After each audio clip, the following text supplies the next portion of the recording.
Good morning. Dito ako ngayon sa aking mga talong. Ito, mga backyard. Dami ng bunga pero maliliit. Ayan.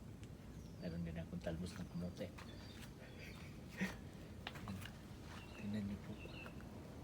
Grabe ka na laki ng bunga. Yun. Yan yung mga bunga. Nag-harvest na ako dito. Yun. Okay. Yun. Ayan. Ito pa. Ayan. Meron din akong maliit na ayan. Namumulaklak na din. Yun. Tapos mayroon din akong malunggay. Ayan. Malunggay. Meron din ito.